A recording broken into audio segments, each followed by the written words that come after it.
much. Venugopal Garre is with us, Head of India Research at Bernstein. Venu, great to have you with us here. Thank you very much for your time. It's been a while. So again, we want feedback from what you're hearing from your clients. You were in the US recently. I mean, you've basically been all over talking to people who put money here from overseas. So what's the feedback about the market? Of course, I mean, valuations is a constant complaint. I don't think that would have changed. But what's new is election. Does election come up in those conversations? Thanks, Prashant, for having me on the show. Yes, I've had a fairly large number of conversations in the last 2 months, spread across various countries, centered around both foreign investors and domestic investor base. I would probably say that across the board, the fact that everybody is positive in India over the long term is more or less a consensus view. I hardly get any pushbacks these days on India or, for that matter, the India story over the long term. Valuations have always been a challenge, and particularly has been a much more of a challenge because heading into this phase of elections, there has been some degree of euphoria that we saw in the markets last year. So to that extent, the only issue that I per se encountered is the fact that I did not anticipate FII money to be waiting on the sidelines or to chase momentum. Any fundamental models that you follow, which is based on analysis of numbers, long-term and valuations, you would always find it difficult to invest in a market like this. So this is like what is sort of stopping investors from participating in the India story as meaningfully as they should ideally have. So this is a broad sort of a take that I have in terms of how they're looking at markets. The second aspect is elections did feature as an important conversation point across the board.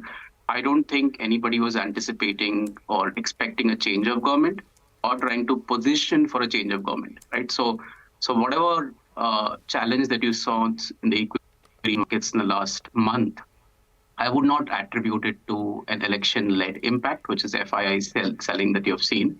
It's probably other factors as well, both in terms of valuations and how China has done over the last month. Part of that is redemption-led as well. So that's the sort of summary. Okay. Venugopal, hi. Good morning. Great to have you on the show. Speaking of valuations, I mean, the debate on valuations will always have the E of earnings as well, right? And that's, what I want to ask you about, because in this quarter, there have been companies that have really delivered. I mean, whether it's the capital goods majors like Siemens or an ABB or Mahindra and Mahindra today, and stocks are, flying even higher. So according to you, where is there still headroom? Because earnings are delivering, even though valuations may be elevated. Yeah, so the way to look at this is that, firstly, there is no major earnings upward revision happening across the board. You're seeing some sectors seeing upgrades, some sectors not seeing any changes, and some sectors seeing cuts as well. It's a combination of all that. I mean, if you look at auto as well, I don't think Tata Motors would have seen an upgrade, while you're seeing probably M&M a marginal upgrade. Okay, so when you finally pull together consensus, you'll see 3 to 4%, sort of an increase and not 10%. So the reality is that overall, for an index level across the board, be it SMIDs as well as for large caps, you're not seeing any earnings upward revision. Now, the second aspect is that growth this year as well as next year is going to be slower than the growth previous year. Now, the reasons are very simple. That previous year, the growth lift was also because of the impact of commodity prices being lower. I don't think that's something which is going to support us. If at all, it could be a risk as well. And that's the reason you're going to see YOY growth, of course, moderate through the next 2 years. Now, you could argue that the growth itself is slightly higher than what we used to have a couple of years back. That is true. And that's the reason why market valuations are also high. The second aspect of this is that both for Nifty as well as SMIDs, they're actually pricing in this high growth to sustain for a very long period. Now, which is where the risk is that you're not going to be seeing such high growth sustaining for a long period. So we do need sort of some form of a flatlining of the markets for a while, or some corrections, to see a much larger interest in terms of investors coming in. And the last thing I want to highlight is, remember that given that the optimism in general is fairly high, you're going to be seeing a lot of fundraising activity in the market, which is going to be tremendous in terms of size and scale over the next 12 months, which sucks in the liquidity as well. So that's the other challenge. So more block deals ahead is what you're anticipating. It's across the board. Block deals to preponement of IPOs, which should have ideally been done 3 years later. You will basically say, hey, why not do it now? So it's going to be swath of IPOs plus blocks, which could be private equity sales to fundraising by corporates, because any CFO, when they look at the market, would prioritize probably an equity fundraising over anything else at this juncture because equities are cheap from a fundraising point of view.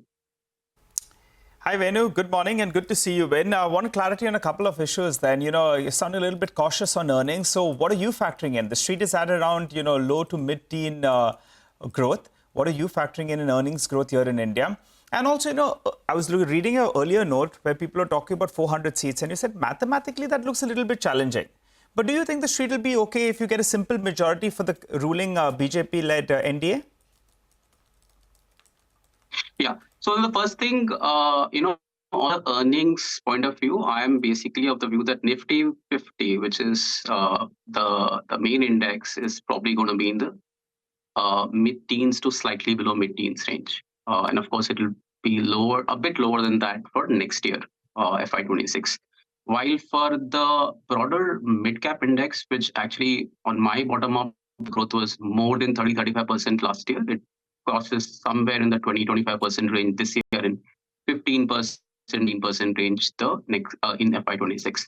So that's the broad spectrum of earnings. Last decade, mid-caps probably saw 12% growth and 8-9% for Nifty. So we are still above the last decade growth rate, but of course, I don't know if that's the benchmark, but much lower than what we delivered last year. So that's like the broad earnings spectrum. What is getting priced in the market is 13 to 14% Nifty growth for the next 15 years. And 18% for mid caps continuously for the next 15 years, right? So that's what I meant as to what is getting priced in for the long term. Now the second thing is that go ahead. Yeah, please go ahead. You were going to tell us about, do you think the street will be okay about a simple majority for the BJP? Yes. So the second part, of course, is your, I think anything which is a majority is good enough. That's the way I would characterize it. Because look, honestly, you don't need 400 seats. It is not that you need such a large mandate to change anything. See, it's good to have a large mandate because, opposition benches would be much lower. There'll be sort of more confidence in the government to execute things. But if you get 400, are you going to bring back farm laws? You're not going to do that, right? So that mandate is actually of not much, implications for market. Anything which is a decent majority is good enough in my view for the markets. But remember, markets are anyways pricing in a decent majority. Markets may not be pricing in 400 plus because that's euphoria. If you see 400 plus for any reason, which I think mathematically is not possible, you'll probably see the markets crossing 23,000 from a Nifty point of view for a short period in that euphoria. If you're in the 300 to 350 range, I don't really see much of a market movement at the 2,000 plus range, right? So, and we're not pricing in, of course, a change of government for sure, which is obvious. Okay. There's an order for BEML, again, another one which has reported a fantastic set of numbers recently and really great going there. Venu, you used to track autos, right? You still do? Yes, I still do. Just a word on, the Mahindra management will be with us in 10 minutes. Anything you want us to ask them? Superb execution, right? Yeah, I guess, no, the execution is superb. We have an outperform rating on that as if I were to just disclose that. So we have a buy on that stock and pretty happy that they've done well. See, the broader perspective as to why this stock price movement has been so intense is primarily because the previous quarter was expected to be weak because tractor volumes were so bad that there was a worry that this is going to actually impact numbers. But our broader thesis purely, from this particular stock or space was the fact that over the years we had observed that tractor was a major driver for the stock price movement. Last year we had argued, back end of last year, that look, tractor is no longer an important driver. SUV is the important driver because it's very, very important business in terms of profit contribution. So in that sense, we felt the drivers are changing and we shouldn't worry about tractors. So that's basically it. From a management point of view, I think what you need to ask is more centered around their pipeline. More centered around the pipeline in electric vehicles and what they're going to do there. I think the market narrative in a couple of years or probably in 12 to 18 months to shift towards success in EVs. And that's why they're putting the money. 12,000 crores is the, the cash that they're pumping in. on the EV story. Venu, just a quick clarification. You said that you are expecting low to mid-teen returns for the Nifty in FY25, right? No, I actually meant earnings. It's 13 to 15% growth for Nifty earnings. My Nifty target is 23,000. If at all it really is of any value, it's 23,000.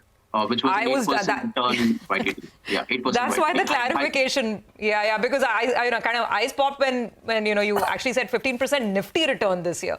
Got it. So that's mid-teens earnings return. Why surprised? Because half the year is kind of done, and we're not. I'm yet to come across someone who's been as bullish on a 15% index return. People of little faith. Perhaps. Venu, you would be surprised with 15%? Why? He's saying 23,000 on the index. He's in that I have only 23,000 as my target, which was actually 7-8% return year to date, which is what I had modeled. See, if broadly Nifty hasn't done much in the first half, so since I'm not really revising my target for Nifty, I'm basically talking about positive returns in the second half, which is actually good enough. But remember, with all these returns, you're going to see a lot of volatility as well. See, the point is, if there was no primary market activity, if you're going to be having this kind of an earnings growth, which is mid-teens, no primary market activity, which is no major fundraisings happening in the market, then flows itself could have led to a breach of the target. But I do anticipate at every point of time, big chunky fundraisings happen. So that's going to start liquidity. Just one more data point on the elections. Every year, every calendar year in the last 4 years, you've seen double-digit returns in an election year. It could vary. Before the result, after the result. No, for the calendar year, 2019 is around 12%. 2014 was obviously out of whack and earlier. So double-digit though. But the difference is, every election period, you had seen the pre-election year period being weak returns. And this is a unique year where we had very strong returns in a pre-election year. That is because everybody is smart. People realize that they read patterns saying, oh, election year returns will be there, let's buy before. So people bought before. But it always depends on how you slice and dice the data, right? Someone who's watching it only from a calendar year perspective will say, what is this? There's nothing. There's no pre-election rally, right? But anyway, that's a debate that can continue. Great to have you on the show. Thank you very much for joining in, Venugopal. Very, very, interesting conversation as always. Well, let's quickly move on and now focus on some